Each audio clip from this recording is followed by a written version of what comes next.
Thanks for joining the channel here over at SubStars now over at Odyssey. Thanks everyone over there. So Borderlands, first of all, movies don't happen in a vacuum. They happen in a cultural landscape that's ever evolving. And a movie that was released like this recently, though it was in development for a long time, if this came out 10 years ago before Trump derangement syndrome, it would have been received differently.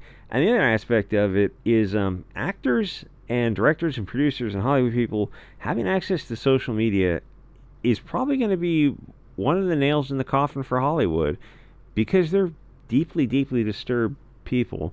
So second of all, this movie wasn't as bad as some of the reviews are saying. I think because maybe they're going to do it with expectations, and if you just get rid of those expectations, if you look at it, and I look at this and say, oh, okay, let's throw everything out.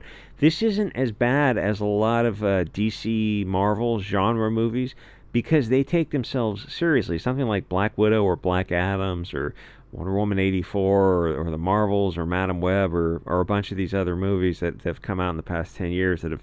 And the other thing is, one would think that Hollywood would have learned its lesson about girl power films, because over the past 10 years there's been a half a dozen female-led or leadish powered, and women up front that have just bombed atrociously. Like you would think. In fact, Batwoman was so bad that they pulled the movie before they released it. I mean, I've never heard of that happening before. It's bizarre, but apparently they you go, so I think like in the future Hollywood's gonna kind of dial this back. No, that's the weird thing. Hold on another 6 months and you'll see another girl power movie. You think I'm crazy, right? Just wait, there'll be something that comes out. So this wasn't as bad as Captain Marvel, the first one. Not the Marvels. Actually, I think the Marvels was better than Captain Marvel, because Captain Marvel, the first one, was too much Brie Larson, and she just comes across as really stiff. I don't know if that's the character or what, but and that was just, that was like aggressively bad, hard to sit through. In fact, I don't think I got all the way through it. But the second one was a whole lot better, because you had two sidekick characters who took they lightened up Brie Larson a whole lot. Anyway, so this is kind of like an 80s movie, but a straight-to-video, where your expectations are lower to start with.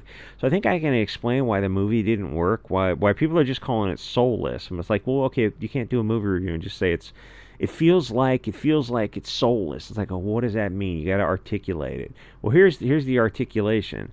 There are too many points of unbelievability where the willing suspension of disbelief doesn't cover the story. And in this case, because you've got the three main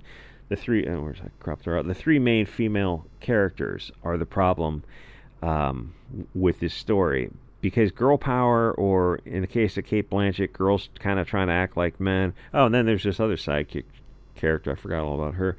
It doesn't work, and it's just there's just too much like female energy in it, and it's kind of harder to put into words where it's not politically correct to say that three lead women are boring, but it's true. More people should say that, but like The Guardian and IGN and Kotaku are not going to say, oh yeah, 3 chicks are just, or 3.5 chicks are just not going to sell a movie. It's just way too much vagina power. Like there's no way they'd be fired instantly if they said that. It's like, Three Women is like a song in a limited range where men can cover the highs and lows that women can't reach, and you just gotta have a balanced things. And it's funny, but YouTube has got these live streams, and live streams that generally speaking do best are male-led live streams, and you can even have very successful live streams with female sidekicks, as long as the ratio is more male than female. But usually when women do live streams, they get much smaller audiences. And if you watch YouTube and you see the live streams, you know it's true. Even though they're like really talented women, they're really funny. Chrissy Mayer's really funny, and there's a bunch of other chicks on. They're not listening to this. Bunch of other chicks. I mean, the way they do live streams, they don't get the audiences that you'd think they would get, because they just don't have enough male energy in there to do something. I don't know, it just does something. It's some kind of catalyst. And I mean, then you can see the numbers for yourself, even though like Chrissy Mayer is probably like one of the funniest chicks out there. The other thing is, these movies don't happen in a cultural vacuum. This isn't the 90s, the days of Tomb Raider with Angelina Jolie, Laura Croft. I think she was running around with those two long-barreled 45s. The background environment was very different, and movies like that was the Mummy with Brendan Fraser. Was that back in '99? And the chick who was the sidekick, the love interest, his wife or something, or I don't know. He did he rescue her? It's been so long since I saw that, but that was a movie that, like, you're never gonna get that kind of vibe of movie again, and which is itself was a takeoff of Indiana Jones, which itself was a takeoff of the earlier serials, which themselves were a takeoff of Henry Rider Haggard's Jewel, the Queen Sheba type of Diamonds in Africa type of books. Anyway, so Kate Blanchett and Jamie Lee Curtis are both too old for the roles. I think they're 30 years too old for the roles. Nothing against them. It's just the roles there's a time limit for them. And this is kind of where the background culture war comes in. Because Curtis is a weirdo, insane liberal who 2 years ago, I think, had an Epstein type of picture on her wall.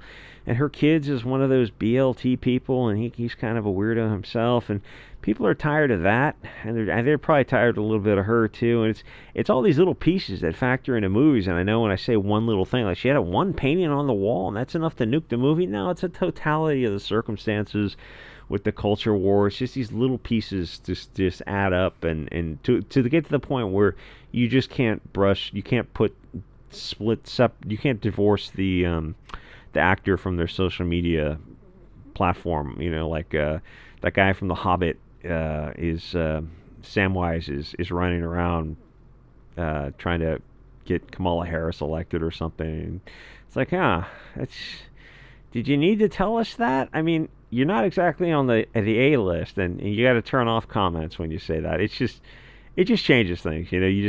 That's why I look at Hollywood seriously, and I say, I don't know if Hollywood's going to be around in the same way unless they have some kind of contract where people just cannot engage in social media, because it just changes things. You see them and you're like, oh, these people are just douche canoes, just living in gated communities, and they want open borders for the rest of us kind of stuff.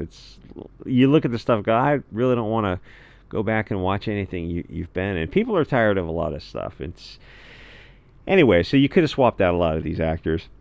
Use some kind of steampunk professor instead of 80-year-old Jamie Lee Curtis, and maybe get a younger actor for Kate Blanchett, even though she's in great shape. It just seemed like it's supposed to be like a 25-year-old and not a 50-year-old. So you could have moved her to the Jamie Lee Curtis role, or maybe even put a male in the role. I don't know if it has to be video game accurate, but like after all these sex and race swaps, it's like, who cares? And in fact, that's the other thing, is you could have race swapped Kevin Hart to put in a blonde haired dude in there, which kind of would have fit the chemistry a little bit better. There's just too much nonsense to accept, because you got 80-year-old Curtis running around and 50-year-old Blanchett is in charge, and then the little bunny-eared chick, she was just like 5 minutes of her was 5 minutes too much. The whole thing felt like a 90s movie, but they swapped in two older actors. Kate Blanchett is playing Han Solo, essentially, and as good a job as she does, and she did, why wouldn't you get an actor that suits... This is why I kind of feel like I'm not so keen on, like, bashing her. I'm not trying to bash her because I like her, and she did a great job in the role, but it just wasn't the right... She just wasn't quite right for the part. I mean, get someone who's in like peak physical condition, so they look like they could be doing the running and rolling around. Having a 50-year-old roll around rooftops, it's just not selling, because I mean, you know what it's like to be over 30. It's like you're not the same as you were when you're 25. So Kevin Hart did a great job, but I think they got him because he's short, and they didn't want him to overshadow Kate Blanchett, because already he turned out to be kind of the star of the show, because he's the only one there with any male energy. Kate Blanchett is tall, but she's also like 100 pounds, and she's in great shape, and she looks fantastic. But Angelina Jolie was probably 30 when she did her stuff, and she was in a tank top, and she, big boobs bouncing out. She was really selling sex appeal, where Kate Blanchett is like, 25 years older than Angelina Jolie in that role. So a lot of this stuff didn't make sense, because the vibe was kind of like two geriatric women, one annoying short bunny-eared lady who just seemed kind of mentally ill, and then the short but buff Kevin Hart. And I'm kind of getting PTSD from diversity. No offense, so I kind of get triggered, and I know I'm not the only one when I see it. Just you just don't need to include it in everything, because when a lot of this is stimulus reaction. Like when you see the orange hair, you just think, oh, SJW, it's going to be a lecture on something stupid.